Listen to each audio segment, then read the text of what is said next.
Hello everyone and welcome to another episode of the Bonus Points Podcast. I'm your host Joe Garrett, as always being joined by Ollie Guy.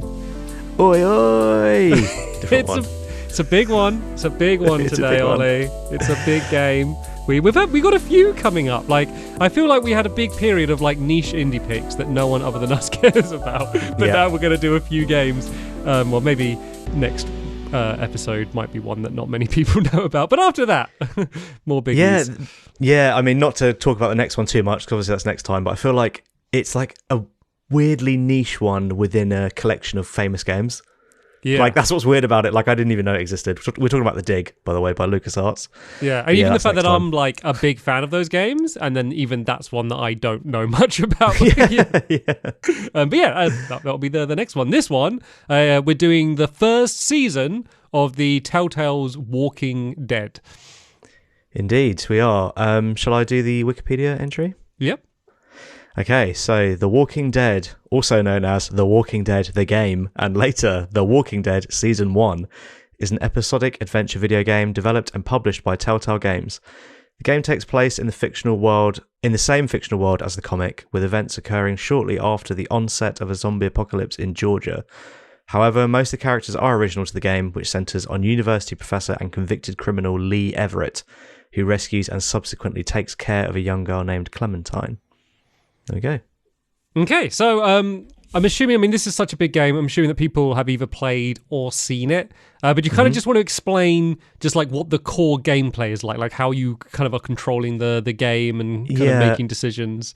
I think the closest other game I can think to it is something like Heavy Rain, where you're you're this character, you move around through scenes, and then within that scene you can like speak to people. There's like light puzzles you have to do, or there's, something that will like move the scene on, and then you kind of walk around and have conversations with people until you've either solved it or you've decided you've had enough and you want to move on.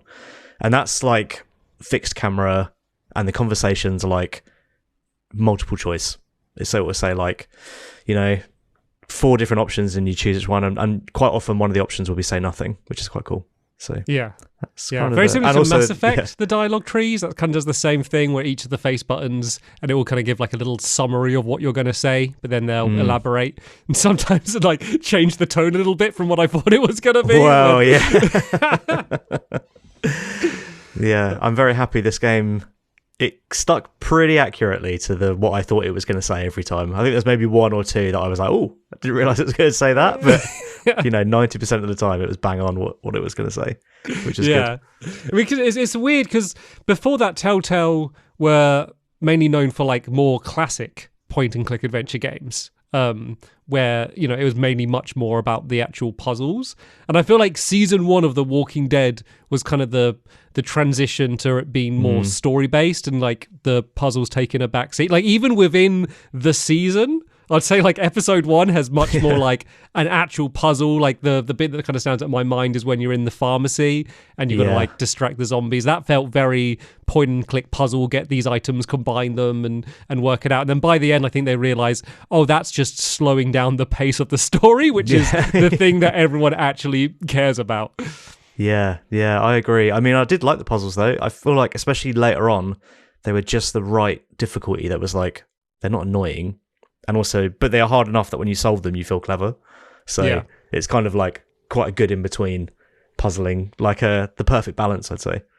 So have you played any Telltale games apart from this? Was this your first Telltale game ever?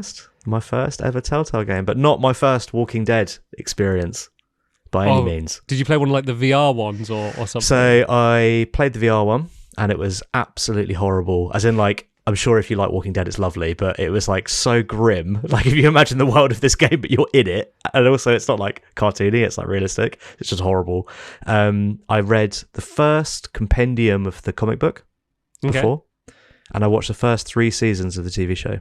Okay, so I know a bit about it. Like, I know that like all the Walking Dead refers to the people, not the zombies. All that. The whole thing. Yeah. So I guess I shared my experience. So I've played this game, and I'd played this game before. So I'd actually done like a let's play of this game. So there's kind of weird like nostalgia for this game, because that was obviously back in the day where before, kids started watching and I started only doing like family friendly games, like, Yeah. so this is like kind of a special place in my heart because it was kind of the first Let's Play I did that got quite popular that wasn't Minecraft. Like quite a lot of, by my standards back in that day, quite a lot of people saw it. But then eventually I just had to private them all just because it's so gory. And it's like some of the topics that are discussed in it. I was like, I just can't leave it up. And a lot of people got upset with me because I said it private. So I have like a weird personal connection to this game because it's kind of tied to my YouTube career quite closely. This time round, which version did you play? Because I didn't realise I wasn't playing the remake. Oh, really? I played the remake. I played the original one, but it was fine. Like, it looks nice. Like, it's a good-looking game, so it was like... it was a bit buggy, like some of the animations would like bug and people's heads would like just turn like on like a certain frame, but apart from that it was fine. Like, and I watched the trailer of the remake and I was like, it looks better, but not that much better. Like, no, I think the main thing is, frame rate's rock solid and the resolution's higher, which I think does help for this art. But so the art, it kind of looks like the comic books, I guess is a way to describe it, like thick black line outlines, like not really cel shaded. I don't know, maybe as an artist you might be able to describe what this game looks like better. I mean, it looks kind of like the comic book. One thing that definitely lends quite well is that the faces are really expressive. And I think if they were pulling the faces they pull with realistic models, it would look like really weird. Yeah. And also the other thing that's quite cool is you have the comic book characters, but all of the scenery and items are also like comic book, which like is weirdly unusual. Like to see the lines drawn on like the side of a camper van. Like you don't see that very often in games. So it had a really cool look. I think it's just cel shading. I don't know what it's called, but I think it's just called cel shading. Yeah.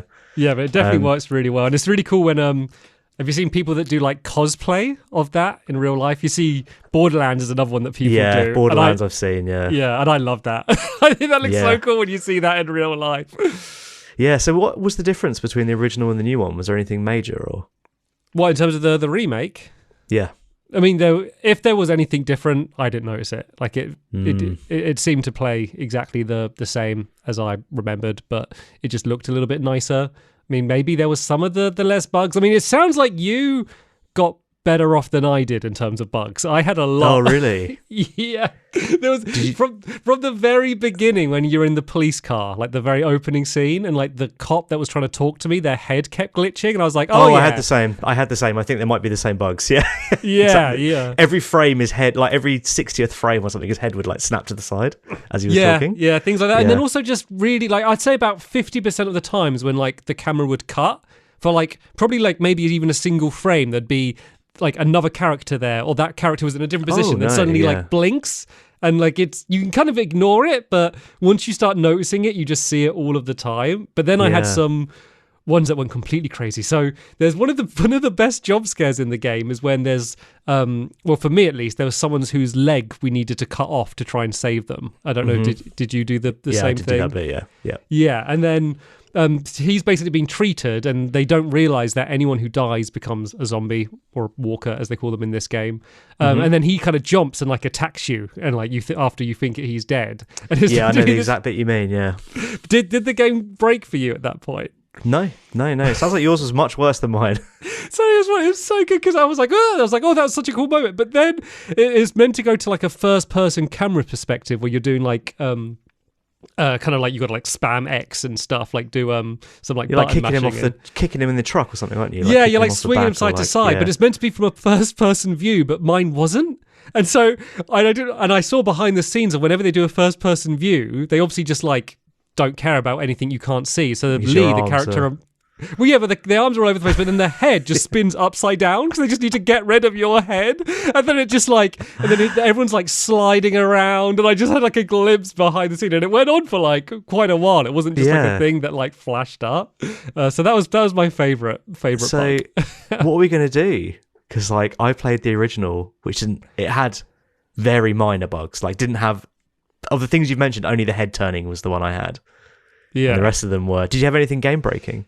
No, I didn't. Okay. No, nothing hindered progress or anything. It was all like presentation stuff, but it was pretty regular. It was pretty constantly slightly janky the whole way through. But that was how I remembered it from back in the day. So maybe you just got quite lucky, or it was a you bit weren't picking janky, up but it on wasn't. stuff. The worst thing I had was that on one certain section in the pharmacy, you're crouched over, and every time Lee delivered a line, he would stand up and then crouch again. But I was like, Yeah. and I was like, oh, that's weird. But that was the worst I had, like the rest of it was fine. Yeah, so I had things like that, but I think maybe a little bit more regularly. I mean, it was fine. Like I knew kind of what to expect because I'd seen it before. But yeah, no, I had nothing. And I have had game-breaking stuff before in Telltale games. Like they're kind of famously quite buggy, and I've had Maybe it's the new engine. Maybe it's when they moved over to whatever engine the remake's in. It was like, oh, it's not stable anymore. I mean, if it even is a new engine, maybe they're, they use the same engine. I'm not entirely sure. But yeah, it just because I think otherwise the presentation's great. Like I think the direction, like the camera and the cuts and like the editing of the cutscenes is really, really good. Yeah. Throughout. Yeah, I agree. Like when they want it to look good, like they can really, like it looks really good. Like sometimes it can look a little bit like Thunderbird's puppets, like talking to each other. But like when they want it to look like, like a film, they absolutely nail it. Like some of the angles of like when people are peeking over things, or like and stuff like that. It really, and even the scenes where you're leading around the sides of cars and stuff, the way it frames all that is like. I mean, to be fair, they had like basically a storyboard. Not for this game, but the comic book was obviously all framed a certain way, and they could kind of match that style. Yeah, yeah. And like, I a think lot of the like the establishing shots, like say if it's showing, they're at the I don't know, this diner or whatever, and like the shot, like the way they'll frame it with like might have the sign close in the foreground and them in the background, and you can see like a crowd of walkers in the darkness. Like that does look like a frame from a comic book. Yeah. Yeah, no, I mean, as I said, I played the 11-year-old version, and it still looks great. I was still like, looks absolutely fantastic. The new version's on Game Pass. Well, the thing is I saw that it was like The Walking Dead Season 1, and then it was like a collection of them all, and I was like, I don't know if that collection is referring to what we're going to play, whereas I know we said we were going to do Season 1, so I was just like... You won't show up having played the wrong game. Yeah, You're exactly. like, God, this surfing mini game was amazing. Like, I'm like, what? I feel like I have turned up playing the wrong game. Yeah, my game was so polished. I was going to compare it to The Last of Us for the polish. So this is your only Telltale games. Like, is there a reason? Like, did you just assume that these games wouldn't appeal to you because they were really popular, like back in the day? I think it was. They're all like licensed, aren't they? And the licenses was never really anything I was interested in. Yeah, so I mean, all of the there's things licenses, I was like The Wolf Among Us, which once again is licensed, based on a comic book, but that would probably be the one that I would play. I think if I played another one, it would be that one. Yeah. But yeah, it's the same with like the Lego games. Like the licenses, it's like I don't care about them, so I just don't play the games. Yeah. But yeah, I have to. This I have to say I did enjoy this a lot. Like this was a great game. Okay, so you're after BioShock 2 last episode. Yeah. I was like, if we back to back go and like break down two beloved games. Yeah. I played through this whole thing with my girlfriend, co-piloting, like telling me or giving suggestions at least what to like say and stuff like that. But there was one point where we're walking along. There's a bit where you walk along with a guy. The thing is, it's so different because everyone's game is different, right? But I was walking along with a guy, and we're checking the fence around a farm, and they were just talking. And I literally paused it, and I was like, "This is so good! Like, how is this so good? This game is like, it's just." In theory, it's so simple. Like all you're doing is talking, but like just the way it comes together and everything is like absolutely brilliant. Like me and this guy were talking about Larry, and like I hated Larry. Like he's one of the guys that you meet. He's like an older guy. He's just horrible the whole time. And the guy I was with was saying, like, "Oh, so what's Larry's deal?" And I was like, "I can say anything. Like I could literally say anything I wanted about him." And I was like, "Oh yeah, he's racist." And I was like, "I can't believe I can do that in a game and like do this." Like it was just amazing. Like I've never seen. I think the conversation's better than Disco Elysium. I think the conversation system is better than that. Like the fact that it's so quick and like you have to think and you have to speak like a real conversation. Yeah. It's much more like natural. Like people talk much more like how real people talk, I think, rather than Disco Elysium. Like whereas Disco Elysium, you're like every line someone says, you're trying to analyze like, oh, what is the director and the writers, what are they trying to say? Whereas in this, I'm like, oh, that's a person what is that person trying to say? I'm not even thinking about the writers or the voice actors. I'm thinking about them as characters. The bar draining, the timing bar, that like if you don't say anything, it will just say nothing. Like when you're in a heightened situation and you have to do that, it is like, it's almost like you're there and you have to speak. Like, whereas in Disco Elysium, it was like, oh, this old woman's taking your gun and it's loaded, and you're like, I'll go make a cup of tea, have a think about it, and then I'll come back and say something. Whereas this is much more like, it's so pacey and so fast, considering it's just quite a simple game. Did you have any disagreements with Bryony about like what decision you should make? Did you have any debates? We didn't have any debates because it's too quick, but there was a few things that I did, and then when they turned out to be someone would die, she'd be like, well, I told you shouldn't have done that. Because I lost my favourite character. Okay. And I only realised... So basically there was... Are we getting into this too quick? I don't know. There was 2 decisions in the game that, like, rocked me. And one of them, funnily enough, was killing Larry. I was like, I hated him so much. And they were like, oh, he's had a heart attack, so I guess we got to smash his head in with a salt lick. And I was like, yeah, get rid of him. Like, I hate him. And as soon as he did it, I was like, oh, what have I done? Did you get Kenny to do it? Yeah. Okay. And I was like, I can't believe I've done that. I'm such an idiot. I'm so horrible. Like, because obviously his daughter's there. Yeah. And she's devastated. I was like, I am an awful person for doing that. And then the second one, which is weird, because it was after I finished the game, we got a comment from Castaway Cove, who said, how did you feel about Kenny's character? Because I know he's pretty polarizing. Personally, I adore him and think his character progression throughout the entire series is incredible, especially in season 2 and his relationship with Clementine. He was my favorite character and he died at the end. Did he die? Did you see him die? I don't know. No, I don't know. I said to Mike in the Discord, like, oh, I don't know if he died, but like he left. And then like we just left him. And then when I read that, I was like, oh my God, he could have lived. Because that's the other thing with the game, right? Like I was like, all roads have to lead the same way. Like, even though you're making choices, surely there must be roads that lead the same way. So I was like, Kenny, maybe this is just where he leaves, because either he's going to jump in and get the radio, or he's going to fall in or get stuck. It's like, maybe this is just his point. So like quite a lot of the decisions in the game have that kind of feeling that there's like this kid called Ben, and like he's like trying to stay and save you, but you can opt to drop him. And basically leave him to die. But it's like, if you didn't drop him, you would have stayed anyway. So I guess at that point, he would just be leaving. Like, so I was always trying to figure out, like, you know, where the diamonds were that were like, okay, these decisions are all going the same way. I couldn't really figure them out as far as I can tell. So. See, that's one of the things that ended up being an issue for me with these games. Is so like The Walking Dead was the first one like this I played. So I'd played some of their previous games.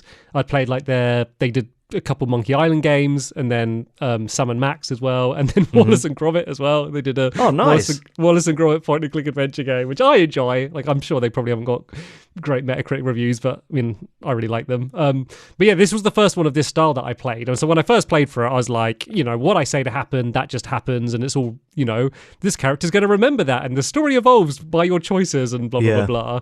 But then by the time as I played like other seasons of this and other Telltale games, I kind of started to intuit what the format is, and I realized that if it's giving me a choice, do you want to save, you know, Sam or Paul?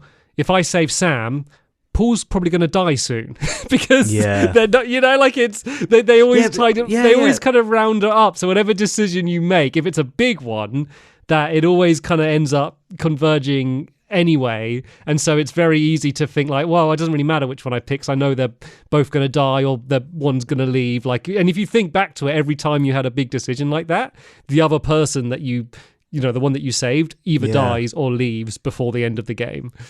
Yeah, I don't know, like, for what it's worth, getting to the end of the game, it doesn't, you know, if they don't get to the end of the game, it doesn't mean they were completely valueless. Like, having them on the journey is good, because like you get to spend more time with them. If you like them as a character. Because the 2 that I think of was in the pharmacy, you could save that guy, I can't remember his name, or the reporter. I think her name was like Carly or like Kelly or something. I saved her, and she was with us for quite a long time afterwards. Yeah. And the other one was Duck, the kid. He's like getting attacked on a tractor, and then there's like another guy there that's like you just met, and I just left him because I was like, is that Glenn? I think was the other guy. I've got all the character names up here. So it's Carly was the other one, and Glenn. And Duck lived for quite a long time. He lived up to like the end of episode 3, Yeah. So they do live, like they last. They don't just like, it's not the same scene that they just die. But you in, know, what I mean? there's like the way I think of it is you know, the Final Destination films. Do you know like how they It's work? like you escape death. So Yeah, you it's like, oh, you escape death, so that means you like at some point some death's gonna come to you. Like it really feels like that. Like Yeah. you saved them when they should have died, which means they're gonna die again. And like it's real, you know, like I'm not saying, oh yeah, they should have just made a game which is twice as big, even though you're not gonna see, you know, like I realize there's restraints and just like not even just restraints, just the logistics of making the game. But then you can compare it to, and I know we always kind of meme about them a bit, but the Quantic Dream games, where like the character you're playing as can die. And it doesn't say game over. The game just carries on and you play as a different character. Like that feels much truer to the, you know, what the concept is here is whatever decision you make is what happens. Whereas in this, there's a time when I had a conversation and I kind of, you know, I didn't fail a QuickTime event or anything, but I just said the wrong things and then they shot me. And then there's like, you died, do it again. I was like, no. I did the decisions I made. Like, I feel like write the story so it rolls with my decisions. Yeah, you're right. That would be an unbelievable amount of work, I think. But you are right. Like, that would be cooler. But it's like, I don't know if they could possibly do that, like, with their budget and stuff. Yeah. But yeah, I get it. Course, like, because I was like, kind of, basically, I've made this decision after we did Disco Elysium, and we did another game recently, and we talked about, do you ever like do the naughty thing? And I'm always like, no, like I'm always good. And in this game, I was like, do you know what? Like, I'm gonna play this guy. He is basically gonna do right by the children no matter what. And if he dies in the line of duty, then that's that. And that's how I'm gonna play him. But obviously, he can't die. So like quite a few times, I was like, oh, he's in the line of duty, and I said he would die, but then he would obviously just respawn. So yeah. But yeah, so like some of the people I'd like argue with them because I was like, I don't want to just be nice all the time. I want to like, but it feels like my story, you know, even though you're saying they all roads lead the same way, it still feels like I did it. Do you know what I mean? Like, yeah, no, and it's even if the decisions were even less minor than they are, it's still a great story. Like it's still, and even if you're just picking, you know, superfluous dialogue and it's just they say something different but nothing changes, like it's still, that's better than it just being a thing that you're watching. It is funny because every decision you've mentioned is the same that I did as well. Oh, I don't really? know. You know. I feel like, you know, at the end of the game where it's like 70% of people did this, I wonder like whether all of ours would match up. I didn't have that many. I probably had 2 or 3 that were like vastly different to you. Do you remember any of them? I know I'm putting you on the spot a bit. I dropped Ben. Wow, why? You dropped Ben. I didn't. I felt like his time was up. You know, he'd really let us down quite a few times. I was the new leader, and I was like, do you know what, mate? I've stuck up for you. I've backed you up, and you just keep screwing us around. So, like, I'll see you later. But then I was like, I'll drop her. And then when Clementine asks, I'll be like, oh yeah, he just got in trouble. And then Kenny's like, oh, and Lee threw him down the shaft. And I was like, what are you doing, you idiot? Shut up. Oh, dude, because he has quite a good moment later with Kenny, because Kenny's just really horrible to him all the time. But then he like stands up for himself, and he's saying about like, well, at least you know what happened to your family. Like, I've not seen them. I don't know if they're alive or dead. And he like shouts at Kenny and like puts him in his place. So that's quite a cool scene. Well, Kenny was my ride or die, my best bud through the whole game. Anything I could do like to make his life easier. I gave him the food. Like I gave food to his son. I was just like there for him through the whole thing.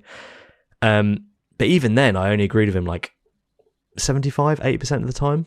Yeah. And he says something, so Lee said something about Kenny, and I was like, I wonder if that's tailored to the way that I played, where he was like, me and Kenny are mean, but at least we're mean together, was like what he said about Kenny. And I was like, yeah, man, Kenny's my boy. Like, I was so devastated when I lost him. That was the one that Bridie was like, what are you doing? Like, you let him die. And I was like, we didn't see him die. We didn't see him. He might come back battle hardened. But my memory of Kenny is kind of what you were saying. Like, I remember him being like, oh yeah, he's like the other kind of logical one who's going to get everyone through this. And that was my memory. But then playing for him now, I was like, he is quite horrible quite a lot. And then there's one particular bit where I'm assuming you got it as well, where you're at the farm and you're trying to break into a door. And he's basically saying like, oh, do you know how to break into locks because you're black? Because you're urban. And I was like, what? I was like, okay, that's so like that line was like always in like the back of my head, like with any time talking to him. Yeah, I don't want to comment on that. Like, Yeah, I mean, it's a horrible line, but like at least it's kind of played off in this like buddy cop, like, oh, it's a joke because we're mates, but like it is pretty horrible. But yeah, I don't want to say any more on that. But I liked Kenny. I thought even though he's mean, like he was kind of the only person through the whole thing that was getting stuff done.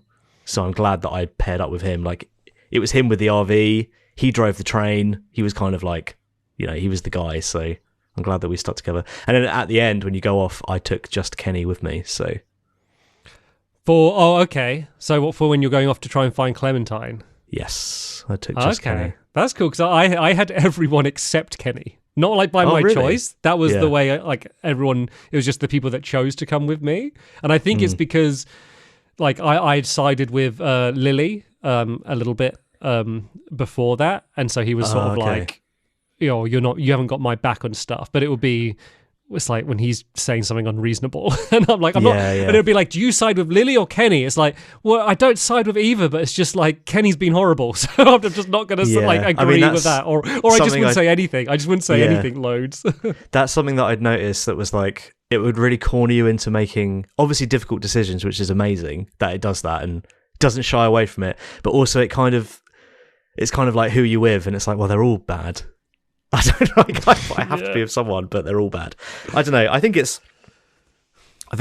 pretty amazing that they did it and pulled it off. I mean, I shot 2 children in this game. I mean, what other game like it's insane, right? Lets you fulfill that fantasy that you Lets me fulfill that fantasy that I've always had. No, but I'm just saying, like, they were zombies, right? Like, yeah, there were zombies, yeah, but it's like games shy away from like anything that's like remotely political or difficult or like horrible, Yeah, and like this that's game, true. just like you just go through it. But I think, you know, unlike The Last of Us, because it was like cartoony, it wasn't so bad. Yeah, and it's more there's probably more moments of levity, and just by you can pick to say weird things, and sometimes that makes things funny. Like there are times it does kind of break though. Like there's a bit where you're in like an attic of a mansion, you may remember, and I was obviously meant to be having an argument with Kenny when he's trying to start an argument with me, and he's just shouting at me, and I was like, I'm just not going to take the bait. I'm just going to not say anything. And so he'll go like, why don't you do this, Lee? And then I'll just like, don't say anything. And he go like, oh, blah, blah, blah, blah. And then like, it acts like, oh, we had this big argument. They keep talking about this big argument we had. I was like, oh, we didn't have an argument. I didn't say anything. Like I just stood there. Like, and it doesn't write around that. And I know that's kind of a bit of a weird niche case, and me choosing to not say anything was weird, but you know, I chose the option that it gave me. Like there's only 4 options and I picked one of them. Yeah, I had that same problem in that same scene, but it was with Omid and Krista. And they were like, oh, I heard that you were giving him an earful, and I was like, no, we just had a normal conversation, like, because I guess I chose the nice options that, But yeah, anyway, like, just before we are getting quite deep into like random story elements that hopefully everyone's played it, so they know what we're talking about. The other thing I really liked was, which I think you're going to disagree with me with, I think the controls are really good. I mean, I wish you had a walk faster button, but apart from that, I think it all. I mean, I don't like the QuickTime events. I just wish they weren't in the game. Yeah, the instant kill ones maybe, because it's like, what's the point of doing it? But the ones that affect the decisions, I think they're fine. Yeah, maybe. Once again, I had but some of the shooting ones, I had it where that glitch and like the crosshair wouldn't appear. Oh my god! Which made that like the one at when you're at kind of like the truck stop, I think it is, and you know there's like that gang attacks you. Is it a truck stop? And like I didn't have a crosshair, and I kept failing it because I couldn't aim. That was it. And then the fact that you're like pressing like A rather than right trigger, and obviously then for me it's not inverted as well, which obviously made it harder. Yeah. And it's not. You know, you can't change it because you're not normally moving the camera up and down. But overall, I thought the controls are fine. I don't disagree with you with that. I thought it's like because it's like a fixed camera in quite a lot of areas, and I was like, oh no. Well, no, it works because it's not an action game. It doesn't really matter, and it allows them to frame things cinematically. And then also, most point-and-click adventure games have a fixed camera to make sure that you're not going to miss the items that you could pick up. You know, make sure they're always visible on screen. It was a bit the problem with the action scenes. There's a scene where you shoot.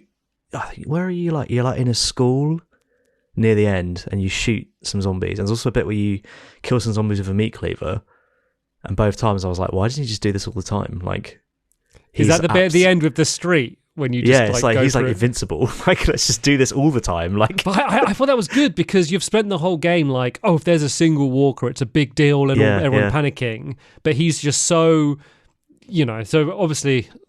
I probably should have mentioned it earlier, but big spoilers for the whole game. I'm sure you kind of realised that one anyway. But yeah, so obviously Clementine's taken and you're being bitten, so you're dying basically. You're going to turn to a zombie, and I feel like it's just you're like, oh, I got to get to her now, and it's like the motivation, like that's kind of almost gives you like super strength because you're so motivated to get her. And I did that. I didn't cut my arm off, so I was dual wielding like a shard of ice and a cleaver, and like you can choose like what you want to attack with them on. So that was like a really cool moment. Nice. No, I cut the arm off. See, I cut my arm off first playthrough. That is what I logically would think to do, but I wanted to see what's different. But it was really funny because obviously they don't want to redo all the animation. So I said to keep my arm, but then like loads of things you do later on, he just does with one arm. Like he's ringing the bell and he's like ringing it with one arm, and then the other arm just dangling there because they obviously didn't want to reanimate that's weird, all of this like, stuff. A lot of the scenes where he didn't have an arm, you could also see that if he did have an arm, it would be fine. So like he would jump and put both his arms out and like pull himself up with both arms, even though he's only got one. Yeah, but I guess the ringing the bell one, they couldn't like just have, that wouldn't really work. There was, I can't remember, there was something else as well where it was like really, I think he had to like lift up a heavy door and he just did it one-armed, even though like he should obviously be I guess that two. Probably speaks for the budget limitations though, where like something like ringing a bell, which is obviously something so you'd obviously use two arms for, they were like, we can't do two animations, we can only do one because we don't have the space or the budget or the resource to do two. So it's fine. I mean, it's efficient. They have, their resources, and if they can, spend more time on a facial animation in another cutscene and reuse that animation, like I think that they made the right choice. Like it was only because I was really looking out for it because I was curious because I remembered what happened when I cut my arm off. So I was like, oh, is anything going to be different now? So I was looking for it. Like other people might not even notice it. Yeah. What did you think of the music? Yeah, I thought overall it was great. It didn't really stand out to me, but I thought it was decent throughout. Yeah. It was good. I think the soundtrack was really good, but I did have to turn it down because it was incredibly loud, like louder than the game.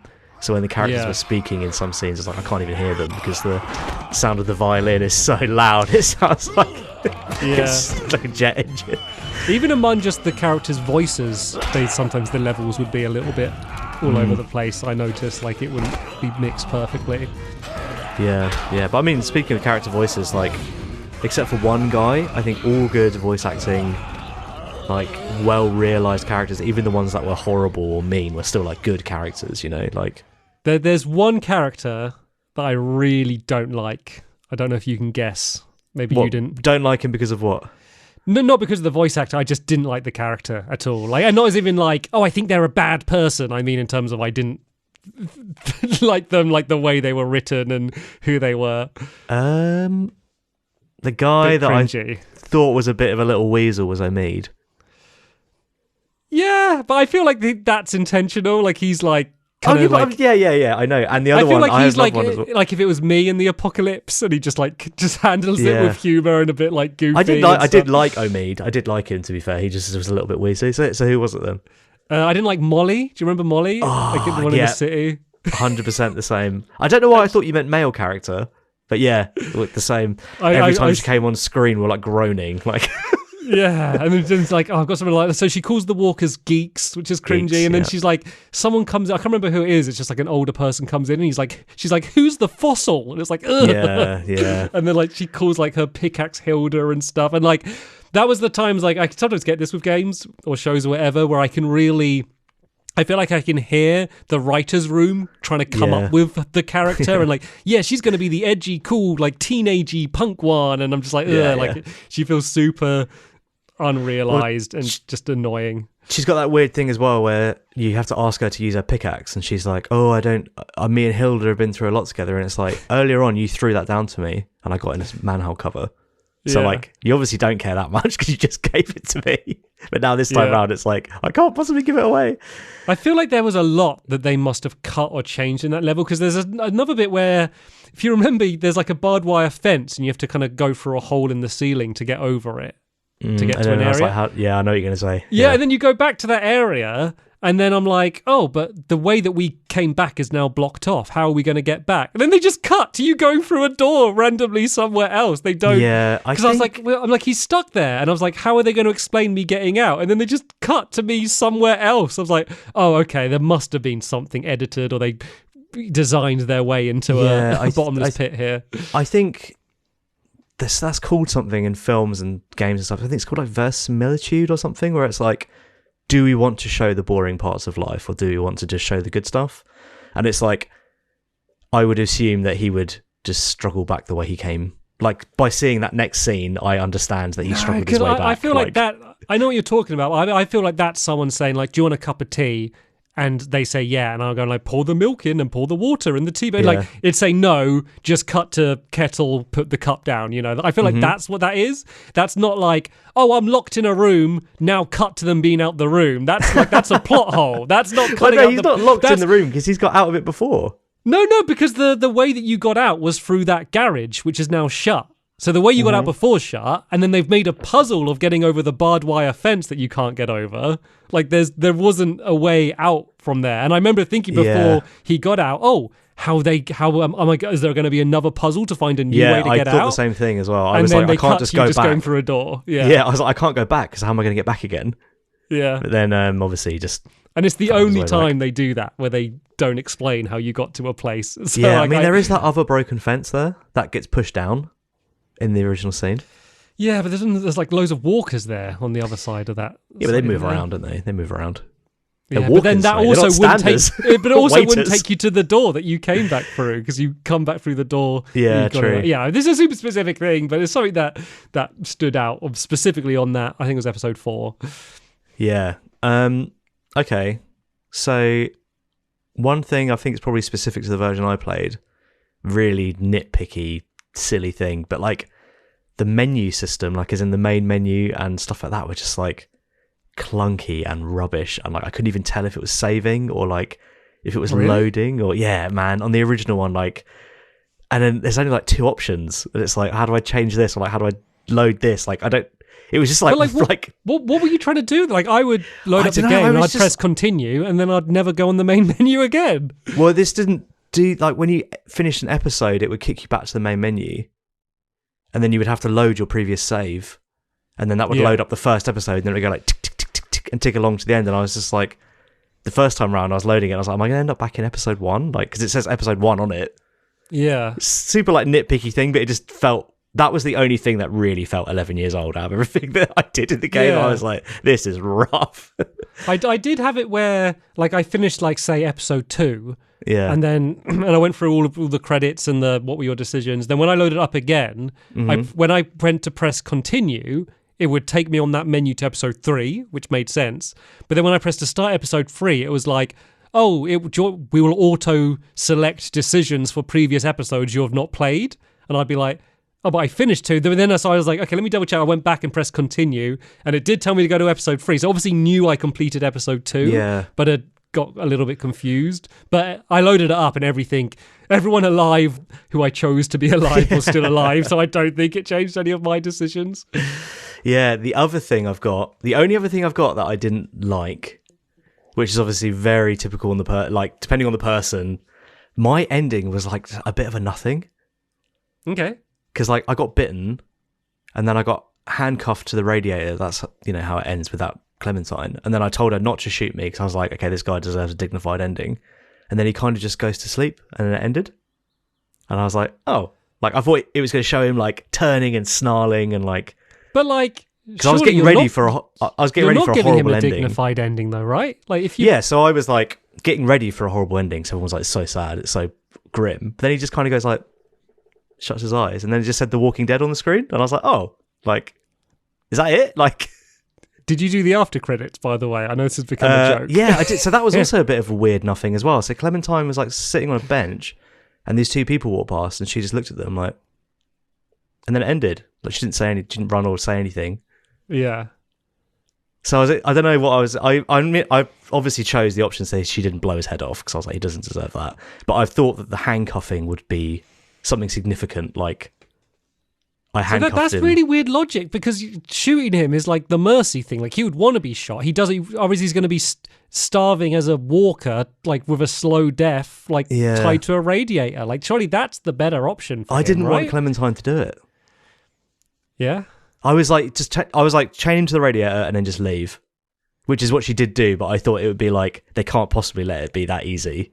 I thought he was going to like turn and then like, he wouldn't be able to get up, but maybe he'd turn and she'd leave him turn. So the way I thought of it was, so if she shoots him, one, that's better for him because he just gets a quick, painless, death. And then also I feel like for her, she's about to go off on her own.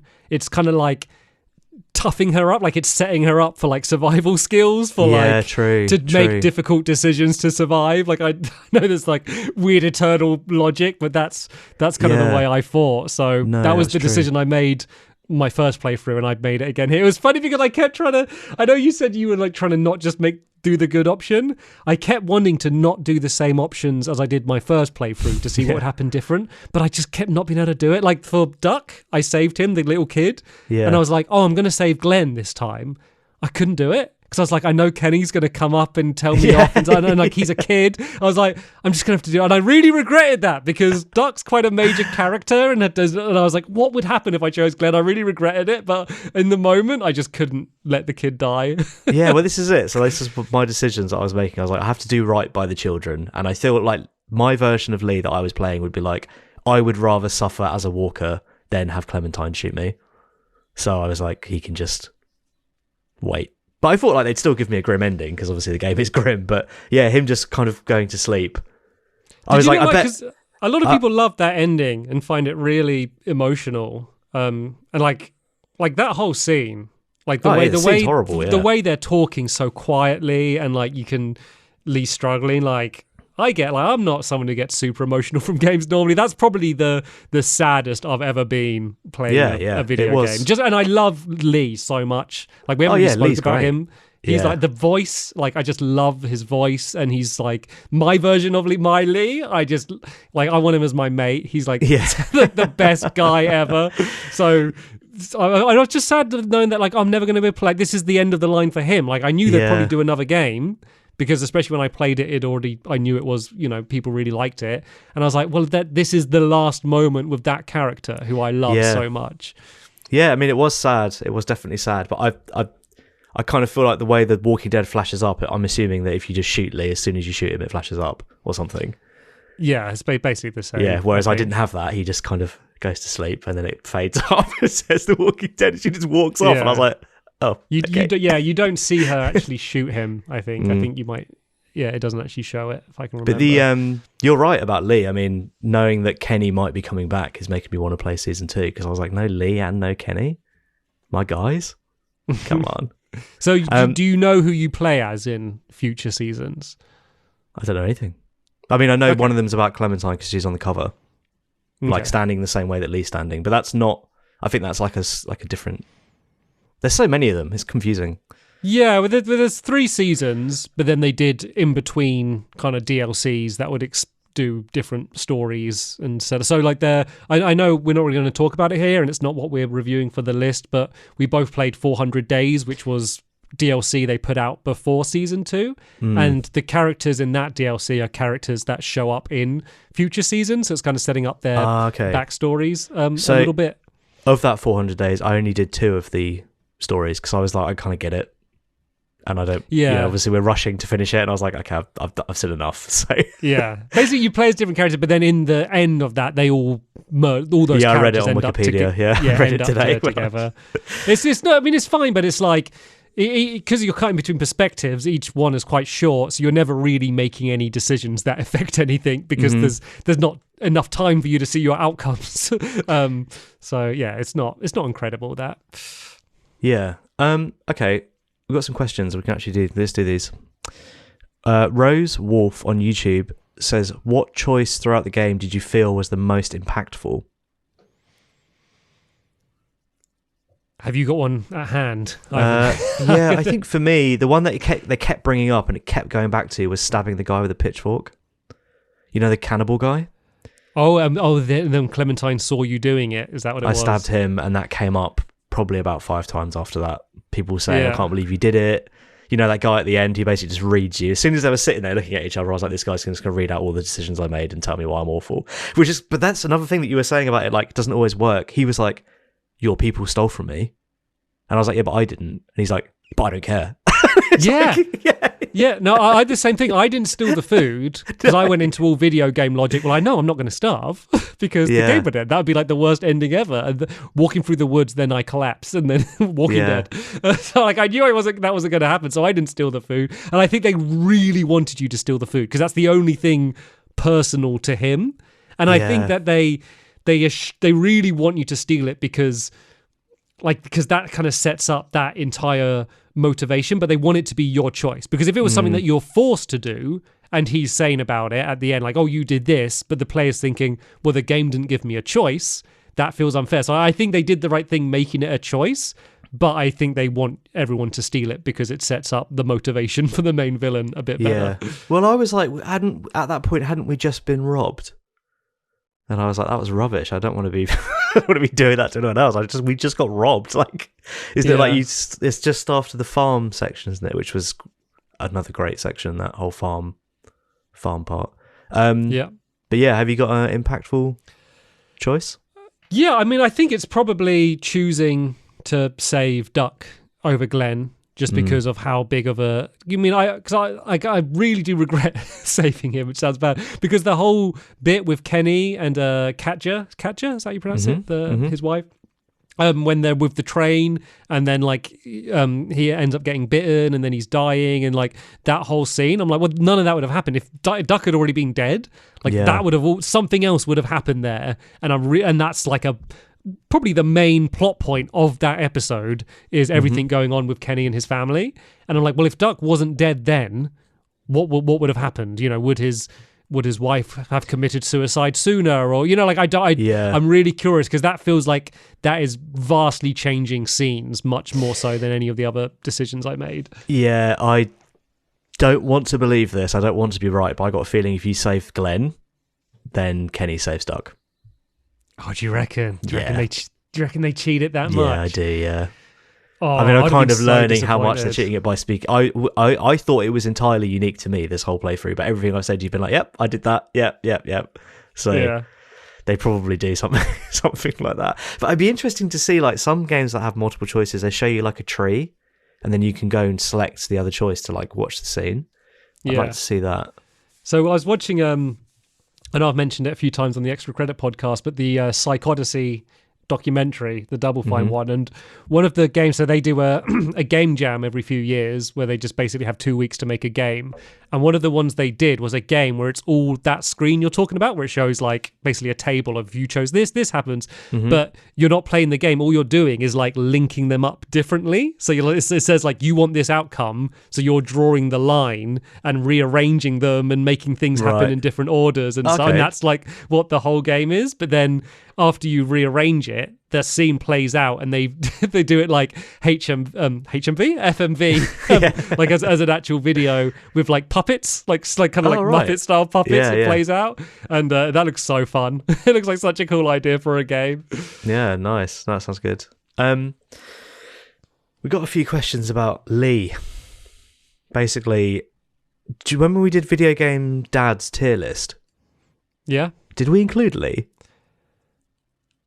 I don't know if we did. Where would you put him now? Oh, he'd be S tier or A tier, I guess. Is the highest we have. Yeah, that was from... Yeah, definitely. That was from Cheese on Twitter. I wonder if we did. I mean, I think if we... we probably didn't, just because you haven't played the game and it would have just been too one-sided, right? Yeah, I should think so. Yeah. So sometimes we do stuff like that. I don't know. Yeah. Are you looking it up? Is that what you're tapping away at? Yeah, you carry on though. I just want to. Okay, well, I'll read out this one because it's not a question, but it is interesting. Baking Steak on Twitter says, not really a question or really about this game at all, but in Telltale's The Walking Dead Season 2, one of the main antagonists is a guy called Carver. He is played by Michael Madsen, who plays John Tanner in Driver, which, as you know, is from the Driver's the Driver series, which he did an episode. How That good is that? A crazy. I think he's a villain. I think he's a villain. in Yeah, he is a season villain, 2. but it's like I want to see that guy again. Like we should play that. Yeah, we didn't do Lee. I just checked. Definitely A. Yeah, he would have definitely been A. And like the way things turn around, like you teach her to shoot, and then you see like the way that she like holds the gun and like her just whole body position. Then later on in the game, when she saves you by shooting, and it's like, I'm sure they use the exact same animation. It's like, oh, she's the way I taught her to shoot. She's Yeah. remembered. Like she remembered to hold her breath and breathe like I told her to. Yeah. No, that was he's great. So Adam South says, if you've watched the show, how well do you think the game correlates to the TV show as far as setting the same type of emotion and environment? Which I have watched the show. And yeah, I mean, it's quite a grim story, and it's almost like the zombies are second to the fact that they're basically just making a bunch of really horrible social decisions, one after the other, Yeah. that have extreme consequences. And in that case, this game does absolutely nail it. Yeah. I don't know how there's like 9 seasons of the show and like 3 spin-off shows. Like, I played the game and I kind of got it. You know, like, I get it. Like, it's horrible. You've got to make horrible Yeah. decisions. I don't. Yeah, I mean, it's the same. I just don't understand how it's as popular as it is because it's so horrible.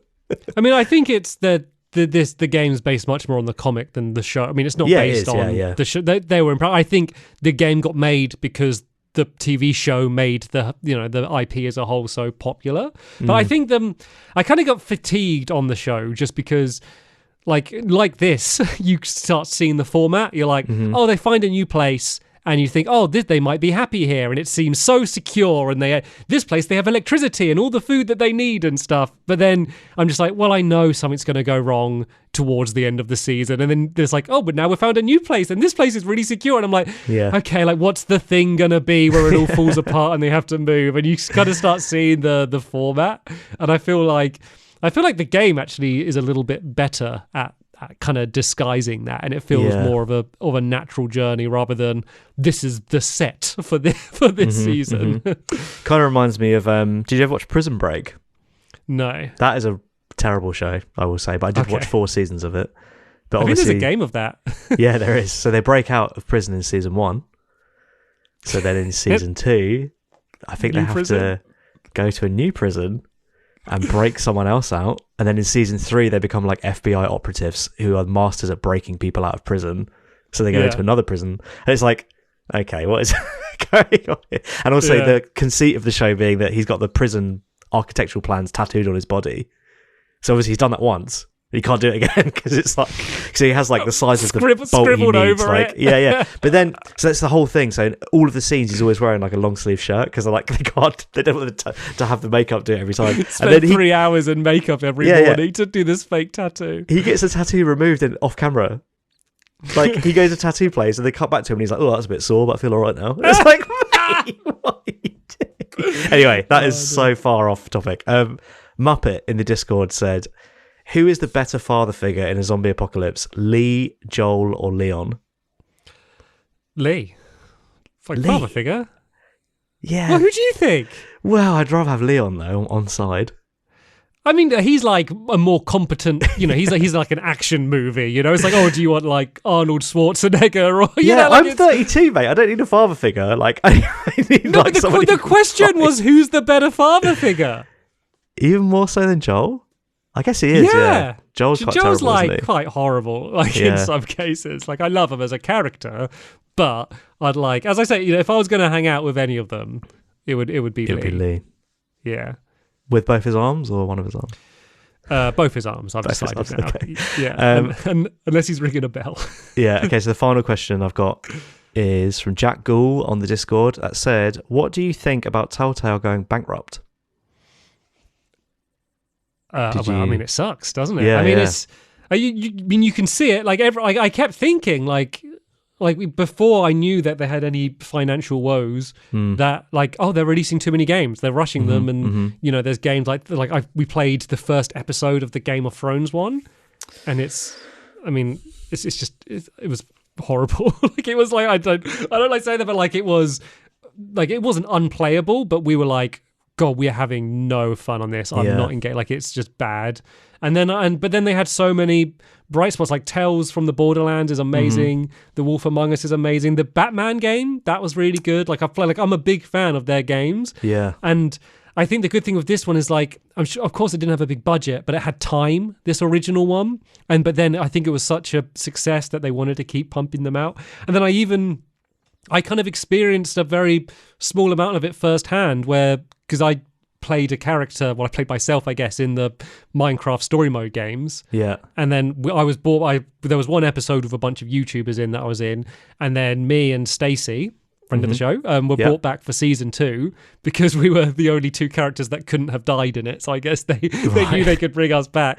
And then we were speaking to the writers, and we were kind of planning together what our thing is, and we had all these Easter eggs from our series, and then we had this whole scene that we were going to be in that we were planning, and then in the end they messaged us saying, sorry, that it's all been cut. They just can't afford it. It got cut because of money. They just had to strip it all back.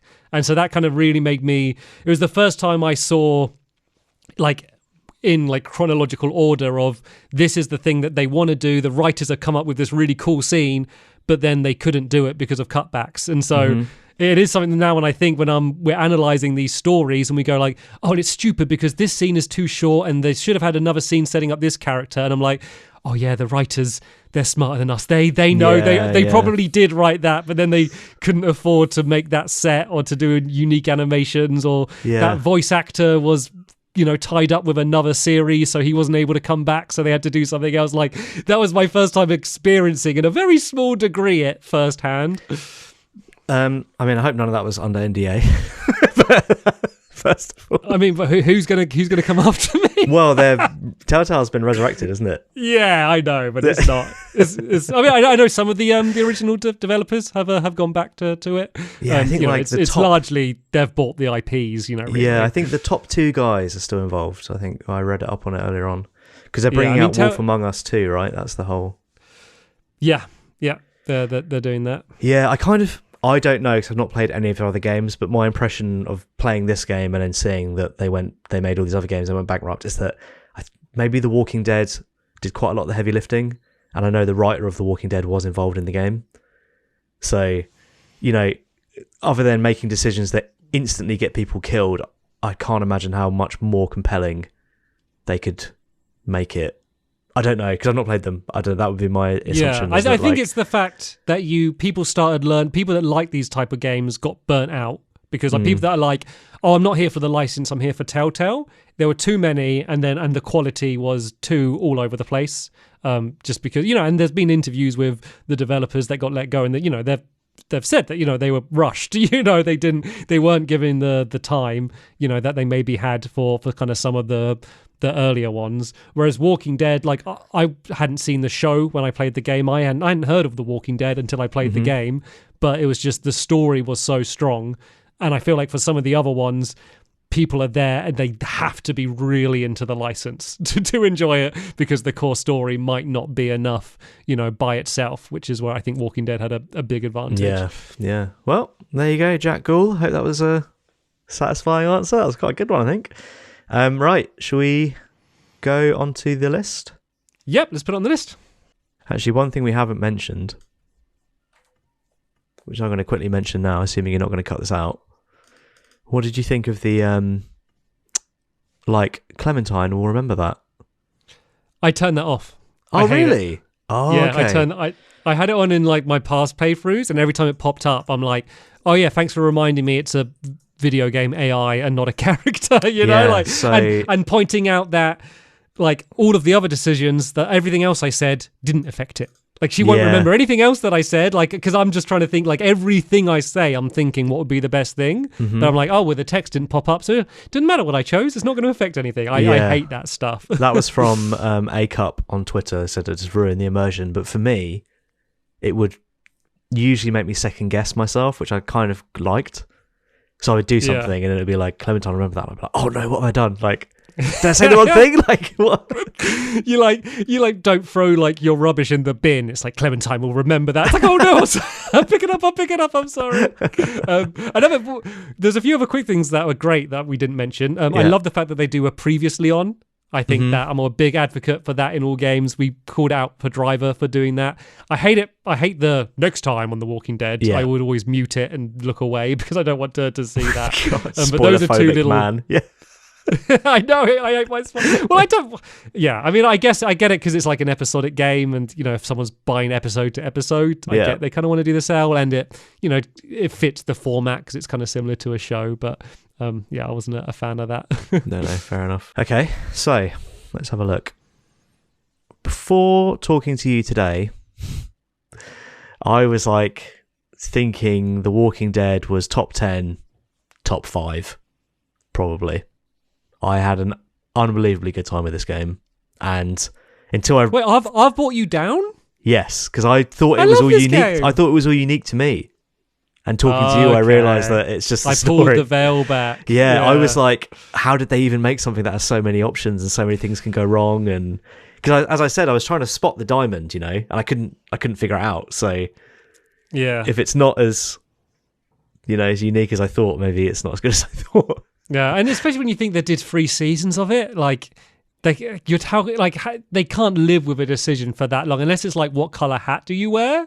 Like just the reality of the storytelling. It's not even like, it's a big criticism of the game. It's just the reality. Unless you do have a budget like Quantic Dream, because I do think. I think the writing is infinitely better on basically anything Telltale have touched. But in terms of the multiple stories and the way things get affected by what you're doing, that is the one I feel like really pulls off that vision. Yeah. Although, games. Isn't Heavy Rain like no matter what you do, the killer's always the same? It's always the detective, but that's as it was before you started. Like you're not affecting who's going to become the killer. Like that's as the world was when you start playing, but would be cool if you did though. Yeah, you could create suspects by the way you act. Yeah, I mean that's not a downside. The fact that the killer's the same because it makes it harder to replay. Yeah, because if it's like a murder mystery and you know who the murderer is. But I kind of tend to play those sort of games through once. And like this sort of game, like I'm not the sort of person who would replay this to see what other options, how it plays out, because I'm like, I'm going to make the decisions that I would make. That's my version of the world. I don't care what other, I don't want to be going through now. I'm going to be the nasty Lee. Like that just doesn't appeal to me. No, same. I want to be nice Lee. I did think about going back and trying to save Kenny, but I didn't go back and do it. I just thought about it. But anyway, all these things, everything we've talked about, I still would put it pretty high. I think I'd probably put it between number 8 Undertale and number 9 Yoshi's Island. Okay. Undertale, it's quite weirdly similar, like the choices and stuff. That's the one thing I think about Undertale is the choices, and I guess it's... Yeah. God, I'm not sure. Once again, maybe it is better than Undertale. No, do you know what? I'm going to move it. I think it's better than Undertale. There we go. I'm putting it above Undertale. Okay, so now it's in between Undertale and Half-Life Alyx. Yeah, I mean, Half-Life Alyx is some of the best art I've ever seen in the world. Real or computerized. Yeah. I think the thing with Walking Dead is, and I know you were conscious of this the whole way through, but it's like, it's quite old. Yeah. Like, this was like a Xbox 360 game, and it was quite revolutionary. Like, it really kind of set up a genre, which Telltale kind of owned the genre. There wasn't loads of competition, but it set up a new type of game, and I think I know it's got the QuickTime events, but it's a great game for people that aren't gamers. Like you, when I played through most Telltale games with Kai, and we would go through the game, we'd be making decisions, and we'd be debating, and we'd pause the game and chat for 10 minutes about what we're going to do. And even if that decision ended up not really meaning much, like in that conversation it did, I also had the idea of, imagine like a co-op game where you're both playing a different character. Because one of the weird things in this game is you make all the decisions. They're like, well, we've got to decide who's going to go. And they're like, Lee, why don't you decide? I'm like, why do I have to They're like, everything? Lee, who is the leader? It's like, I'm the leader. I make all the decisions. I do everything. Imagine a co-op game where you're both playing different characters, and someone would be like, and you can like, if there's a vote, you can vote different from each other. And I stuff. think Anyway, I think the Until Dawn, whatever those games are, you can do that. Yeah, they got like a pass the controller mode thing. I don't know if it's they got an online mode where you can play as 2 people at the same time. Oh really? Oh, yeah. There we go. That's Thank you. But I mean, also for- comparing these to them, this was so much better than those. yeah, I've not played them, so I can't make that comparison. Oh, I think I might agree with you. Yeah, Yeah. one below Half-Life Alyx. I mean, I'm starting to think, oh yeah, it is actually better than Doom. But then I'm like, well, then it has to go above Prey because they're chained together, and I'm like, Yeah, Doom I'm not and going to Prey get that. chained. I'm not going to get Well, that. I mean that Doom's above at Half-Life Alyx. Yeah, so I'm thinking it would go up twice. It would go up to. We could put it above Half-Life Alyx if you want. I'm thinking about it. It's like, Yeah, I mean the thing is, I've got nostalgia with this game, and I get messaged a lot about this game. Like it's been a thing people that watched it back in the day like talk to me a lot about. So I do have. So yeah, let's put it above Half-Life Alyx, and then maybe in a couple weeks we'll have another look at it, and we'll see whether we think it is it recency bias. I agree. You saying you have nostalgia for it, I don't, and I thought it was That's amazing. true. So That's true. like it is like for me. I know I always say this, and you say it's not worth talking about. It's an instant recommendation for me to anyone. Instant. And also, it's on every platform ever made. We didn't talk about that. It's on about 15 platforms. Can I just defend myself? I don't say it's not worth talking about, but I'm saying that is not a thing to put something over something else. Like that's not like a stamp of quality. I think it is. There's some. No, because like then let's put Mr. Driller above Disco Elysium. You know, I don't think that's just. I mean, you've said it. That's I got that recorded. You know, like that's like there's some games that are simply more complex. Like Death Stranding, I wouldn't recommend to everyone. You know, but that doesn't mean No, you know, but if I did recommend worse. it to if it was like, oh, I can recommend it to everyone, it would be higher on the list. yeah. It would be higher than Last of Us. You know, if I could say, oh, everyone can play it. For me, anyway. Okay. Anyway, yeah, we're getting off topic. So yeah, are we happy with it so it would be at number 7? Yeah, I think so. Half-Life Alyx. Yeah, I just feel like Half-Life Alyx. It's great, and I think when I think of Half-Life Alyx, I think of the ending of it, which is amazing, and I think it doesn't keep that pace the whole way through. I think just the jank of it being in VR and the way that you move and the way it's all just a bit. Like I think it's held back by being in VR. Despite that, the most amazing moments could only be done from it being in VR. Yeah. Like I feel like just the realities of it being a game in VR kind of holds it back for what I want in a game. Mm-hmm. Yeah, I feel like Half-Life Alyx really picks up about halfway through the bottle distillery area, which is quite far in, isn't it? It's quite far in for it to pick up then, but yeah. And then once again, it plays on my nostalgia, you know, much stronger than Walking Dead as well. But even so, I think it, up at number 7, and you number 10. So sadly, today is finally the day that Ooblets goes out to the top 10. Well, I think it's been in and out a few times, to be fair. It's been ironically dancing in and out. I'm not sure. I don't know. There's been a lot of movement around 11, 12, 13, more so than top 10. I think we boosted it up the time when Kai was babysitting when Heather was on. Oh, yeah, we did. To say thank you to Kai, we boosted it up. And the frog game's about together. Oh, that's good. Which is nice, isn't it? Keep the frogs together. So I'll do you the want to rest read of it out kind of like should we do a full readout of the top 10? Yeah, let's go. So I'm going to start from number 10. Why not? 10 is Yoshi's Island, 9 is Undertale, 8 is Half-Life Alyx, 7 is The Walking Dead Season 1, 6 is Doom, the original from 1993, 5 is Prey from 2017, 4 is Death Stranding, 3 is The Last of Us Part 1, 2 is The Last of Us Part 2, and 1 is Disco Elysium. There we go. Okay, brilliant. The top 10 has been changing very regularly recently, which is quite exciting. Yeah, is there anything that kind of brings them, except for Undertale and Yoshi's Island and Doom, I guess, they're all kind of brought together by people making hard decisions, I think. Oh, in terms of like the stories? I don't know, yeah, just generally like Half-Life Alyx. They're all quite dark games. They're quite bleak. Apart from Yoshi's Island, they're all bleak, aren't they? Yeah, we like bleak things. I guess Doom isn't bleak, it's like gory, but it's not bleak. It's not nice. But yeah, they're all really like quite dire games and like dark tones, aren't they? God, we're finding out about ourselves. What's that say about us? Oh dear. Right, do you have at hand the upcoming games that we're going to be playing in the future? Oh no, did I forget to prepare that? No, I've got it. Okay, so next time on April 7th we are playing The Dig with a guest, which is the LucasArts game we mentioned at the beginning of the podcast. And if you want to play that, that you can get that on Steam. At the moment, it's like £2 or something. By the it's time like this super... is out, it won't be. I know, but it will be like it's cheap. £3 or it's something. Cheap. Yeah. I bought it in a collection with a bunch of other LucasArts adventure game, and it was like £6 for like 6 games or something. So I bought that. So it's very, very cheap. About 7 hours to play through. It's a kind of a story-based, old-school point-and-click adventure game.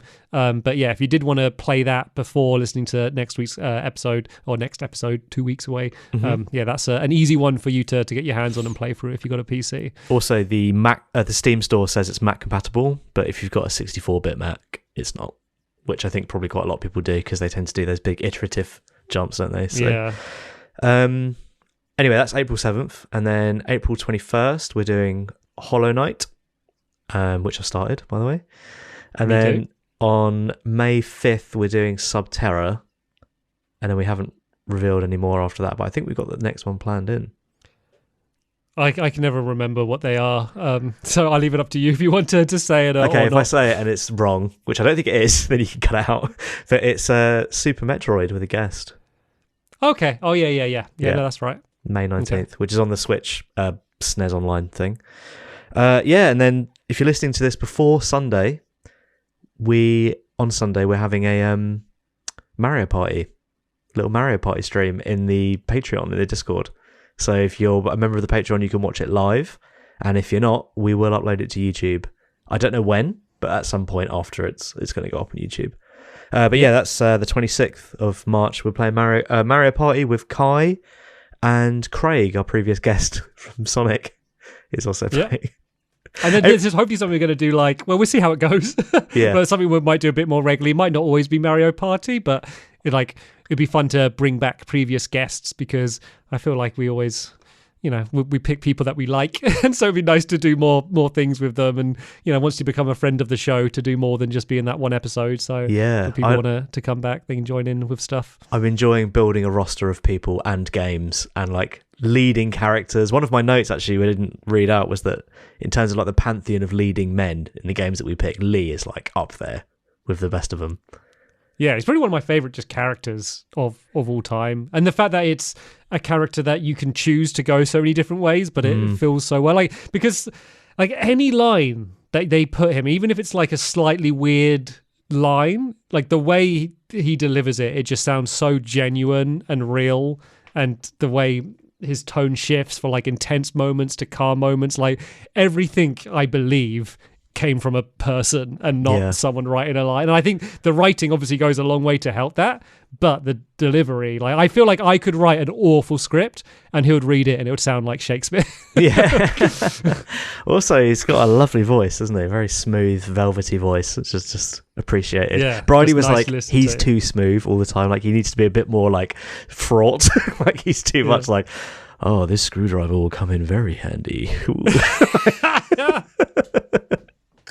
Oh, that's great. Cool. Actually, something that we didn't it didn't really come up in the podcast, but I think especially for the era the game came out, great just representation overall. Mm-hmm. Especially in terms of female characters. There's loads of strong female characters that are just good, well developed characters, and some of them are horrible, but some are nice, and there's not they avoid stereotypes. Yes, I think overall. Oh my god, I've got really well throughout this game. I've got the exact note what you just said. I was great characters, memorable characters, considering they're just people and don't fit into standard archetypes muscly guy, nerdy guy. It's people. They don't. There's nothing about. I mean, there's obviously stuff about them, but there's nothing about them that makes them memorable. But they are not oh, he's the guy with the shield. Do you know what I mean? It's they're just great. Well-written people. And in terms of race and that is just really varied, especially for a game of that era, which is cool. And because I feel sometimes games kind of started pushing in the other direction where for ages it was just white straight men, and then suddenly it was trying to do strong female characters but are almost quite unlikable because they're so harsh and haven't got any flaws, and it's sort of like, well, you just don't seem like a real person. Like, and this game isn't doing it. It doesn't feel like they're trying to do this as a reaction to a lack of diversity. It just feels like they're just naturally just is, and it's just the types of people. Well, yeah. That Also, you would like meet. the game is set in America, right, with a bunch of displaced people. So, like, Yeah. of course, that's what would happen. You know, even if places in America there are different minorities, the fact that everyone's displaced means that everyone is going to get mixed up like a big melting pot, which is also cool. Like the social choices you're making, you know, there's at times can be backed with that. Like when I said that Larry was racist, like, you know, it all adds into it.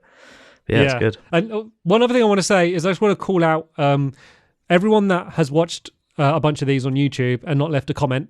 This is the time to comment, because this is a game that probably almost everyone listening to this has either played this game or watched someone play it. It's such like a wide game. If there's ever a time that there's an opinion, if there's something that we said you didn't agree with, if there's a character that we didn't even mention that's been your favorite, or a decision you made, or maybe you didn't save Duck and you know what happens, like, let us know. Like, this is if there's ever a time just to leave a comment down below, like, this is the one, because we love reading through the comments. And I love talking about this game and hearing about this game. Like, I love it. This is the one to do it. So if you've never commented before, then I want to see you in the comments to say hello. Nice. So the last thing then, should I play season 2? Yeah. So for me, season 1 of The Walking Dead is my favorite Telltale game of all of them. Yeah. I think the other seasons, they're good. I don't think it doesn't peak at the heights of this one, but they're definitely very well worth playing.